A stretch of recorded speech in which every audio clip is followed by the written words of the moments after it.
Hello, and welcome back to this in-depth episode of Daily Dose of EOS. I'm your host, Jack Wells, and as always, you can find me on Twitter at Jack Wells. Quick note, there's going to be a live stream with a special guest at 11 a.m. London time tomorrow, so stay tuned. And today, we're going to take a deeper look at StartEOS vote buying scandal.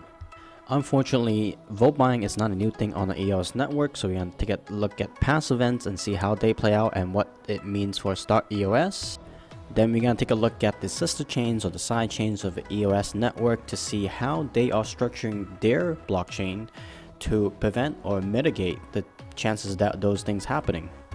And lastly, we'll take a look at Chintai, the resource exchange, and how they might have actually violated the constitution also, and what this means for the next generation, the Rex ecosystem. Let's get right into it. So just to recap, this whole scandal blew up when StartEOS published this article titled, "We're going to share BP proceeds with you. This is the way we warm you up in this winter." In this article, StartEOS laid out instructions for users on how to set StartEOS as their proxy voter, and in exchange for setting StartEOS as a proxy, users will get what's called mining rewards and game rewards. So again, in exchange for setting them as a proxy, users would get rewards or something of value. And we can see here right in the Constitution on Article 4, it states explicitly no vote buying. No member shall offer nor accept anything of value in exchange for a vote of any type, nor shall any member unduly influence the vote of another. However, this is not the first time a block producer have been caught violating Article 4 of the Constitution. Back in October, a Hubei employee has leaked a document showing that the block producers in China have been colluding with each other by voting for each other. What was the result of that scandal? Well, nothing. As you can see here on the EOS Titan website, Hubei is still ranked number 2 on the block producers list, along with many of the other BPs that were implicated by the document. And they're still on the top 21. They haven't dropped out of the top 21 block producers yet. So obviously this is a problem that we still haven't gotten a handle on just yet. However, we could look to our sister chains or side chains for some inspiration as to what to do. That is part of the beauty of the EOS blockchain, where you could launch your own sidechain and experiment with different governing structure that might provide you with a better result. Even though there are many sister sidechains out there, the two I'm going to talk about is Telos and EOS Force. And Telos, if you don't know, when they were doing their token distribution, have limited to 40,000 tokens per account. This was their way of limiting the influences of whales. Now, how effective this is going to be, I am skeptical, because again, anyone could set up an account. You know, if you're a whale, you just split it across many different accounts. This is one of the reasons why when Satoshi was designing the Bitcoin protocol, he didn't want to do addresses, IP addresses, because anyone could just spin up 1 million IP addresses and attack the network. And also, it wouldn't be too hard to coordinate the accounts, because again, you could set proxies. So you could have 1,000 accounts and you just set all these 1,000 different accounts to a single proxy, which again would give you a huge influence over the direction of the project.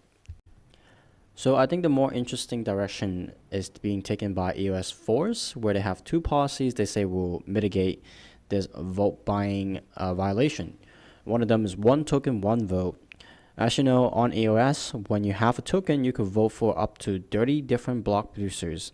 So EOS Force has changed that. They're going to change it to one token, one vote. Now, obviously, this still doesn't stop the whales being from, controlling the network.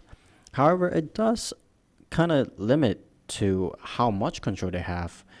Whereas if you're well today on EOS network, you could vote in the entire top 21 block producing candidates. Whereas on EOS Force, you could only vote in one of them. The other very interesting policy, and the one that I'm not too certain about, is a voter dividend incentive. So how this works is that if you voted for a candidate and that candidate becomes a block producer, you will actually get 70% of the block producing rewards from that candidate. So I think this is their way of preempting the problem of vote buying. So instead of block producers buying a vote from voters, the system, the network itself, would pay users for voting in block producers. And this is a problem we see on the EOS mainnet, where the voter participation is only 25%, whereas on the EOS mainnet, they claim to have over 90% voter participation.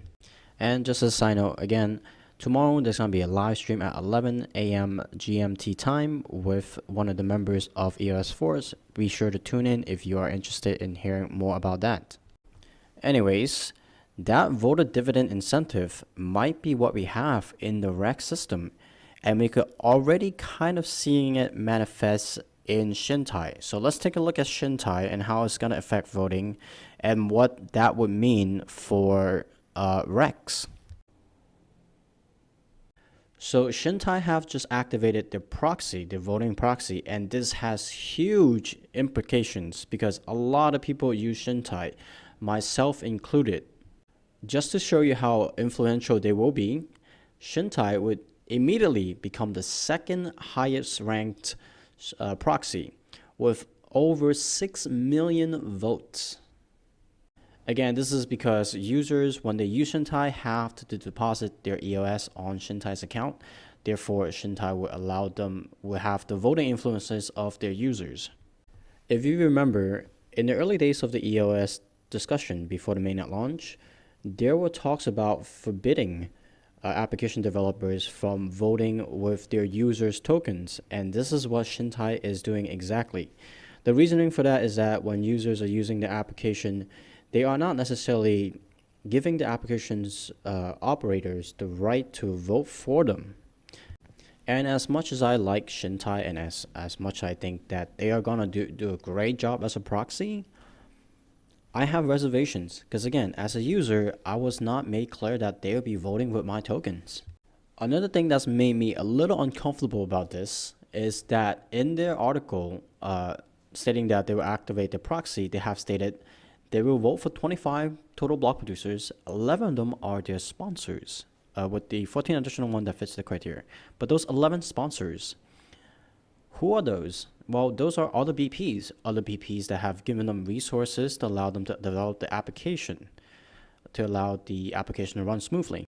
If we go back to the Constitution, again, Article 4, the definition of vote buying is, no member shall offer or accept anything of value in exchange for a vote of any type, nor shall any member unduly influence the vote of another. So Chintai, what they did here is accept RAM, which is of value. In exchange, Chintai will vote for EOS Sphere. So that fits the definition pretty clearly. So does that mean Chintai has just violated the Constitution also? I don't know. What do you think? I think there is some clear differences between what StartEOS is doing and what Chintai is doing. However, the lines are not as black and white as you might think. And on that note, that is the end of the video. I hope you liked it. I hope you found it informative. If you did, please leave a like. Please share it with everyone you know. And if you're watching this and you haven't already, please hit the subscribe button. Also hit that bell notification because tomorrow I'm going to be doing a live stream with a member from EOS Force. We're going to talk about the East and West divide. We're going to talk about vote buying of the Chinese block producers. So it's going to be a fun topic to talk about. Again, that's 11 a.m. London time. Hit the subscribe button, hit the bell notification so you make sure you don't miss it. Okay, that's it. This has been your daily dose of EOS. I'm your host, Jack Wells, and I'll see you tomorrow. Stay cool.